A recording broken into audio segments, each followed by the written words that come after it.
Bem-vindo a um estudo na palavra, uma série de estudos bíblicos focalizados na cruz de Cristo.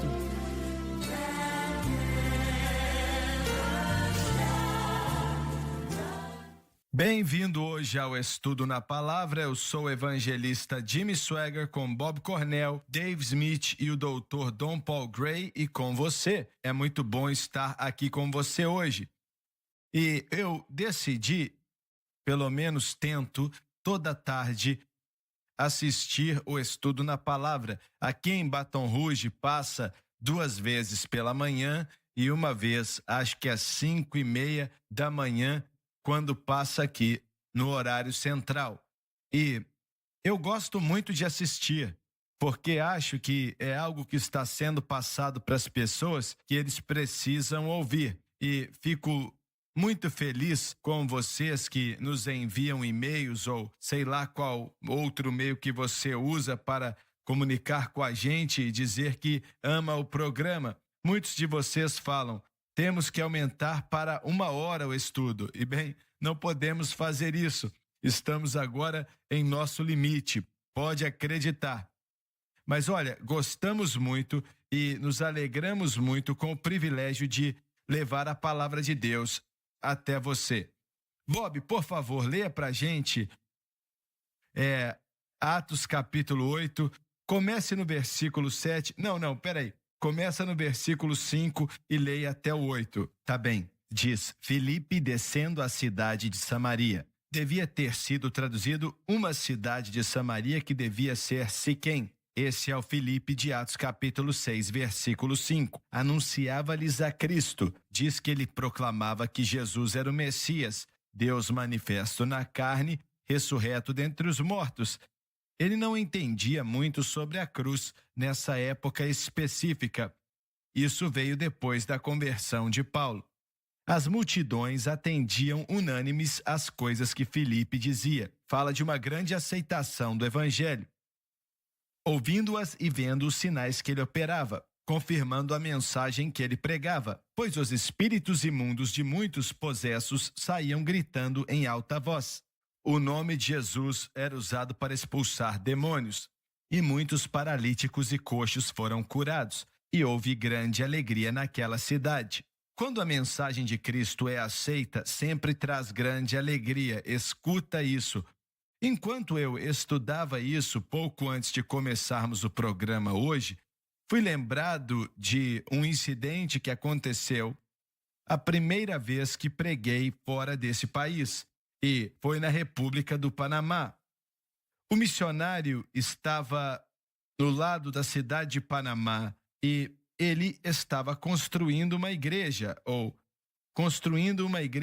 em Colônia, que ficava do outro lado do Panamá. Era em um prédio alugado por eles para que a igreja começasse ali e por aí vai. E eu estava pregando ali para tentar salvar algumas pessoas e começar a igreja. E tem uma ótima igreja lá hoje. De qualquer maneira, era um sábado à noite, o culto aconteceu por toda a semana e tivemos cultos maravilhosos e por isso agradecemos ao Senhor.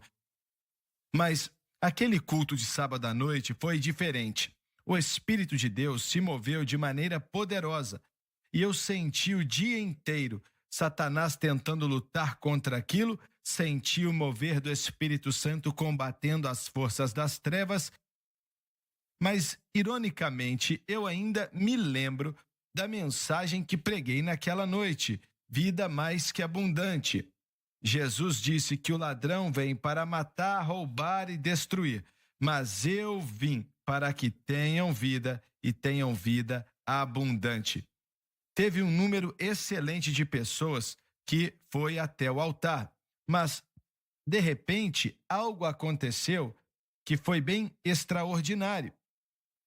Um homem, na realidade era um jovem, acho que tinha uns 20 anos, ele foi até o palco, era como se fosse um teatro, foi até ali e ele era meio que deficiente e veio arrastando sua perna direita. E chegou aonde eu estava na plataforma. Eu não sabia quem ele era ou o que ele estava fazendo, mas ele colocou a mão no bolso e tirou um revólver. E olha, foi o maior 38 ou 45, sei lá o que era aquilo, que eu já tinha visto na vida. Eu fiquei paralisado e não sabia o que ele ia fazer. E ele ficou ali segurando aquela arma na mão, sem falar nada por alguns instantes. Aí ele foi e colocou ela no púlpito. E ele disse: irmão Swagger, eu gostaria de te dizer algo. E aí tinha um homem ali que era meu intérprete, e ele começou a interpretar o que ele estava dizendo. E ele disse: hoje faz 1 ano que um homem na cidade do Panamá me atropelou de propósito para tentar me matar. Perdi a minha perna por causa disso. E disse: agora sou meio homem por causa disso. E ele falou: esse era o meu problema. E ele disse: eu estava indo para a cidade do Panamá matá-lo. Tinha planejado e falou: tinha pensado nisso por várias semanas, vários meses, arrastando essa perna direita, nem consigo andar, nem sou um homem mais, sou meio homem. E ele disse: hoje mesmo, fazendo 1 ano que ele tinha me atropelado e eu ia matá-lo, e comprei essa arma para isso. Aí ele disse: eu estava falando com a minha mãe, e a minha mãe era o aniversário dela, e ela não tinha a menor ideia sobre o que eu estava planejando fazer. Aí ele disse: vou comprar um presente de aniversário para você. E aí a mãe dele respondeu: filho, eu só quero uma coisa. No meu aniversário, eu quero que você vá para a igreja comigo, hoje à noite. E aí ele falou: ah, não, mãe, não quero. E ele não falou para ela que estava indo para a cidade do Panamá, atravessar ali o canal, na cidade de Colônia e tal. Mas ele não falou para ela e ela insistiu: olha, se você quiser honrar meu aniversário, vamos para a igreja juntos hoje. Finalmente ele falou: eu aceitei e eu vim. E ele falou: isso quis dizer que não foi para a cidade do Panamá matar esse homem. E disse: quando você começou a fazer o apelo, ele disse: eu não pude resistir. Algo aconteceu. Jesus segurou minha vida e não vai me largar. E ele disse: eu quero te dizer que não preciso mais dessa arma. Eu vou para a cidade do Panamá, não nessa noite, mas eu vou. E vou encontrar esse homem e dizer para ele que eu amo ele e que Jesus Cristo entrou em minha vida. Mas não parou por aí, não parou por aí. Eu preguei uma cruzada na cidade do Panamá, e um estádio que cabiam 50 ou 40 mil pessoas, e estava totalmente lotado. E naquela sexta noite eu falei dessa história que acabei de te contar, falando para o povo de uma grande alegria, uma grande alegria. E se ele tivesse ido para a cidade do Panamá, ia ter matado aquele homem e passado o resto da vida na prisão. Isso se não fosse executado. A mãe dele ia ter morrido. Ela não ia aguentar, ia ter matado ela. Mas ainda assim, o Senhor transformou essa situação. E eu contei essa história naquela noite e cheguei ao fim dela, sobre esse homem que subiu ali no palco dizendo que Jesus tinha entrado no coração dele. Eu olhei para o alto e ali vinha aquele homem arrastando a perna direita naquele longo corredor das arquibancadas até onde estávamos, na plataforma. E eu pensei: não é possível que é ele, não pode ser o mesmo homem, mas era ele. Ele chegou para mim e nos abraçou e disse: irmão Swagger, hoje sou pastor de uma igreja na cidade do Panamá. E disse: é isso que Jesus Cristo fez em minha vida. E senhoras e senhores, escutem aqui. O Senhor fez a mesma coisa por milhões e milhões de pessoas e os encheu de alegria. Pessoas estão nos assistindo agora que, se não tivessem aceitado Jesus, morreriam como bêbados, com uma overdose, drogados, iam ter se matado, se não transformado a vida deles um inferno na terra. Mas quando Jesus vem, há uma alegria que enche tudo, que muda tudo, que somente Cristo Jesus pode fazer. Eu escutei hoje mesmo alguém que trabalha com a gente aqui, e isso por vários anos, e amamos a ele. A irmã dele cometeu suicídio, se matou ontem mesmo. Talvez o Bob tenha escutado falar. Isso partiu meu coração. E eu li ou escutei na televisão, um dos dois, dizendo que hoje mais pessoas cometem suicídio do que em qualquer outro tempo. Minha secretária me falou. Olha, isso está se tornando algo muito comum, porque muitos multimilionários, muitos atores e atrizes, digo muitos, mas alguns estão se matando e faz parecer com que seja o correto a se fazer e por aí vai. Mas somente Jesus Cristo pode trazer alegria para uma vida e um coração, mudando essa pessoa. As pessoas precisam de mudança. Paulo falou para o carcereiro em Filipe, não se machuque. Olha, ele pensou que as circunstâncias estavam diferentes do que realmente eram. E ele pensou que a única opção para ele era cometer suicídio. Mas Deus está no controle. Como resultado disso, foi salvo junto com toda a sua casa. E a alegria entrou no coração dele, entrou no coração e na vida dele. E existe uma alegria física quando a pessoa serve a Jesus. Não é só retórica, não. É uma alegria verdadeira que entra no coração da pessoa e nunca vai embora. Não quer dizer que não existam mais problemas. Eles existem, mas ainda assim existe uma alegria inexplicável e cheia de glória. Uma alegria inexplicável e cheia de glória. Temos que ir para o intervalo. Estou amando o programa e espero que você esteja também. Se você tem Jesus em sua vida e em seu coração, você sabe o que é alegria, senhoras e senhores. Você sabe muito bem do que eu estou falando. Nós voltamos. Todo cristão precisa de uma biblioteca cristã, com livros que vão te ajudar a entender a palavra de Deus melhor. E todos os 38 volumes de nossos comentários vão fazer isso. O preço de catálogo deles geralmente é $40, mas agora estão à venda com 50% de desconto por apenas $20. E estamos te dando de presente o CD Mostre-me o Caminho do Calvário, do Greg Coleman, um dos melhores músicos e servos de Deus que está com o Senhor hoje. Você vai receber um desses com todo o comentário que você pedir. Senhoras e senhores, não perca. Pela metade do preço, se você puder, peça todos, ou quantos você puder. Eu sou o Jimmy Swagger dizendo, vou esperar você ligar. Para outras informações, acesse o site shoppingjsm.org.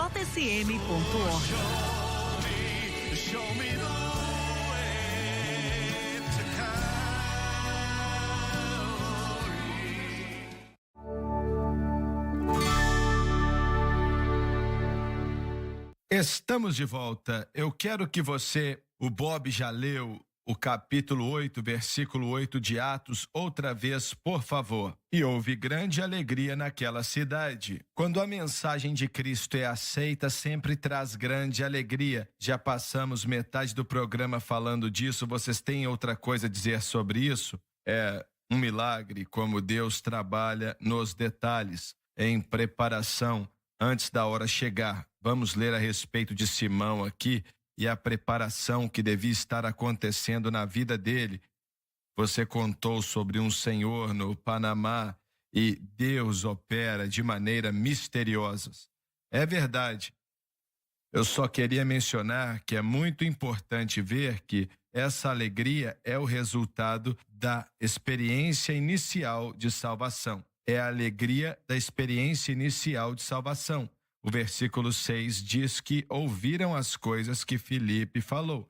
Ele pregou o evangelho para eles, falou de Jesus com eles.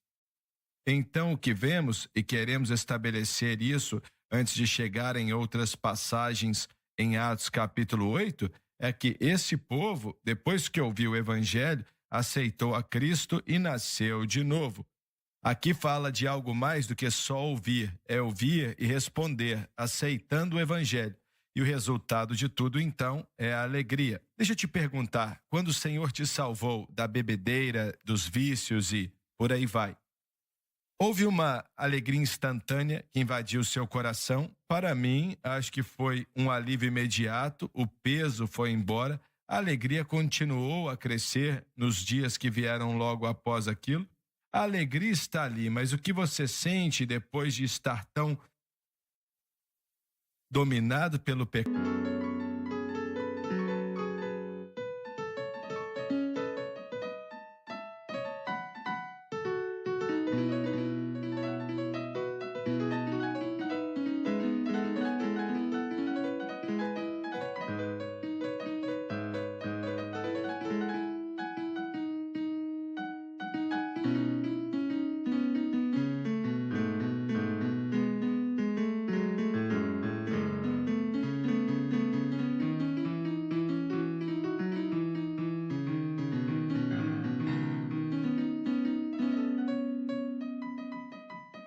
E quando você é perdoado daquilo, por isso estou te usando como exemplo, porque eu não acho que o Dave ou o Bob, nenhum dos dois, experimentaram prisões dessa maneira e por aí vai.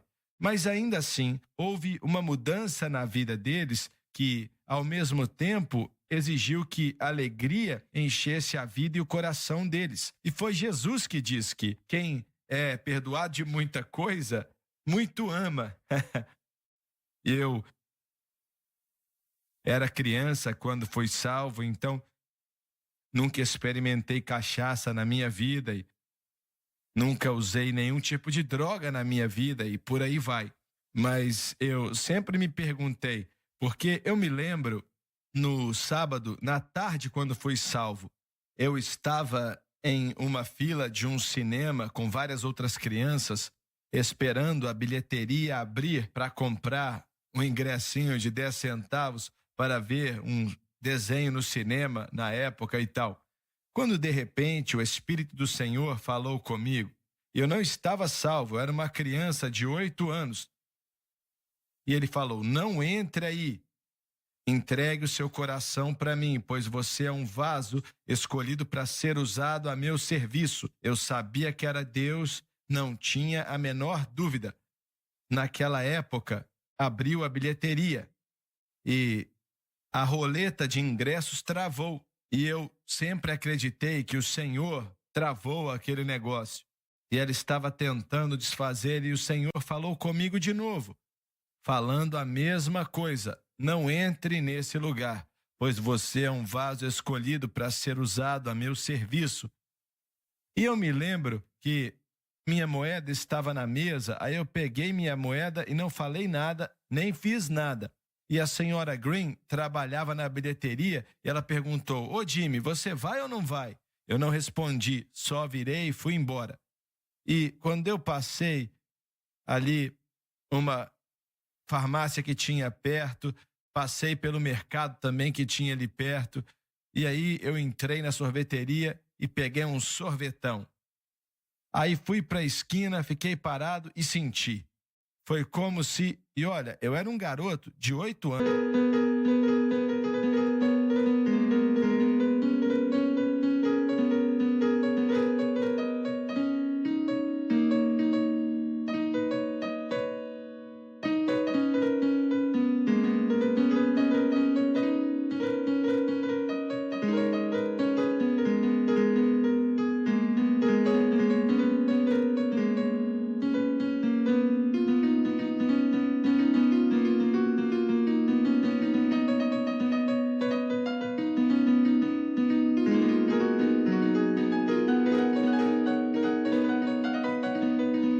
Eu não entendia muita coisa sobre o pecado, mas foi como se um peso de 100 libras tivesse saído dos meus ombros.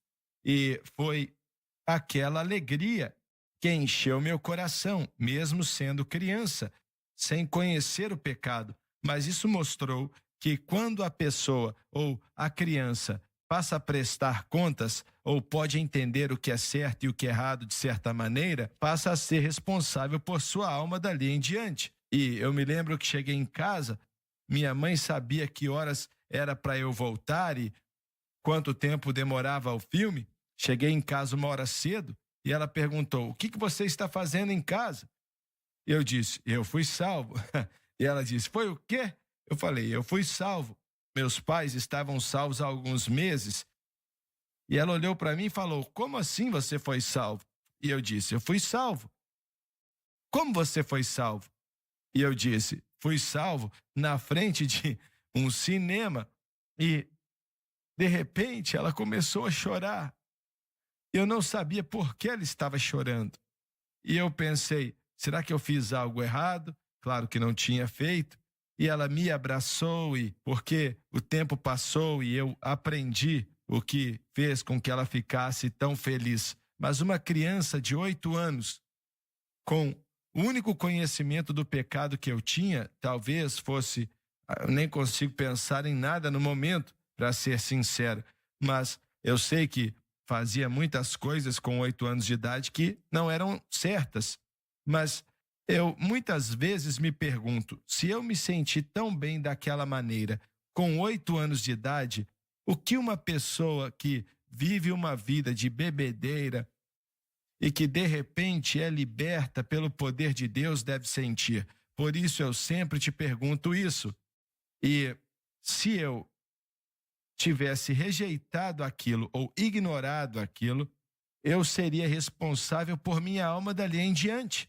Pois acredito que foi naquele momento, eu não lembro nada a respeito de ser salvo antes daquilo, mas naquele momento o Espírito de Deus falou comigo e eu fiquei responsável por minha alma, é o que eu acredito. Você pode perguntar, você acha que alguém de 8 anos...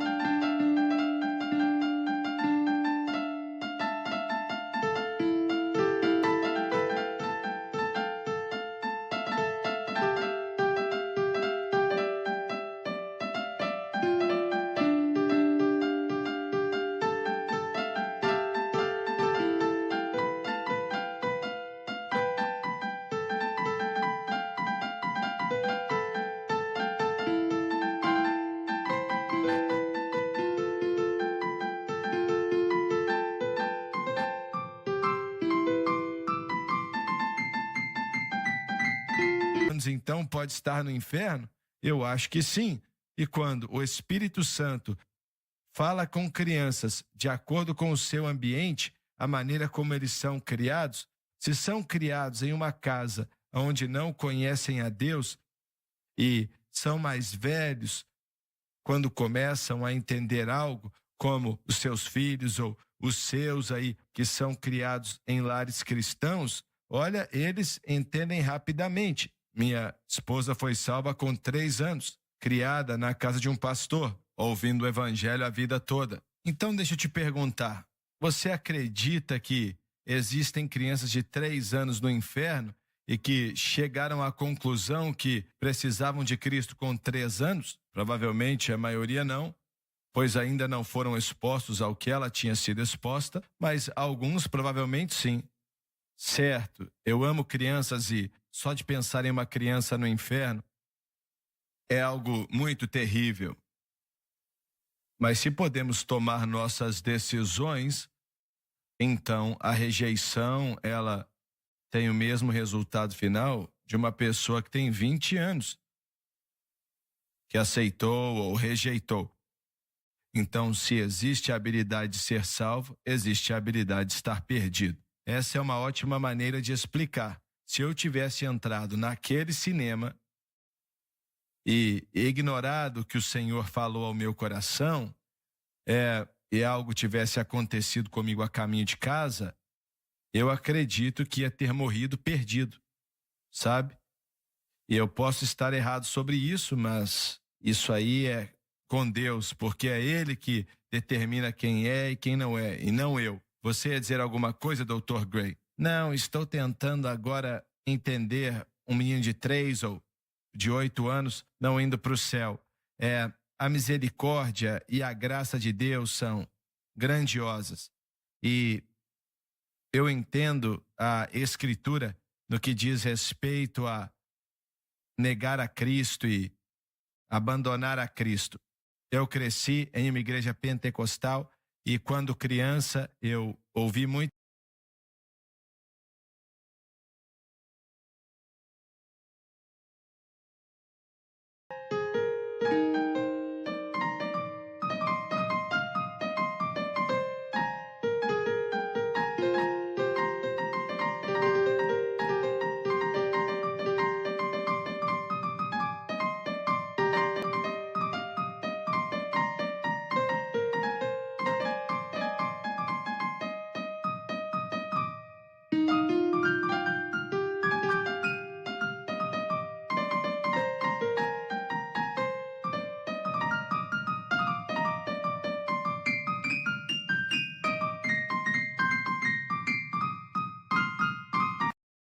feito uma confissão pública até ter 12 anos, mas nunca fui contra Cristo e provavelmente estava tentando receber o máximo possível. E eu acredito que, no meu ponto de vista, as misericórdias de Deus são grandes e eu não gostaria de, se eu estivesse pregando em um funeral, eu tomaria muito cuidado para não sugerir que uma criancinha pode ir para o inferno. Eu também, eu concordo. Como você falou, Deus é misericordioso e disse: deixe vir as criancinhas até mim. Com certeza, Deus vai dar o máximo de chances possíveis para que a pessoa seja salva. Verdade. Eu li um sermão, eu acho que era do Simon Ward, Crianças de 6 anos no Inferno. E foi uma declaração muito forte, sabe? E eu tenho que entregar nas mãos do Senhor. Como falei, em minha situação, se eu tivesse rejeitado o que o Senhor falou ao meu coração e algo acontecesse comigo, não sei, tenho que deixar nas mãos de Deus. E fazia quanto tempo que você estava ouvindo o Evangelho?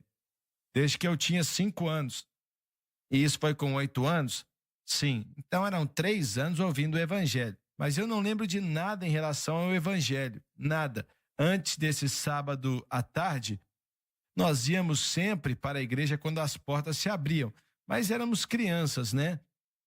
E eu não me lembro de nada que tenha escutado, mas tenho certeza que o máximo que eu sabia era porque o Senhor estava falando comigo. Naquela tarde eu sabia, sem dúvidas. Eu creio que tinha incorporado algum tipo de entendimento, tinha aprendido algo nos 3 anos, pois estava na igreja em todo o culto. O nosso tempo acabou, não perca o próximo programa e diga a outros sobre o estudo da palavra, por favor, como muitos de vocês já fazem. Nós te amamos e Deus te abençoe.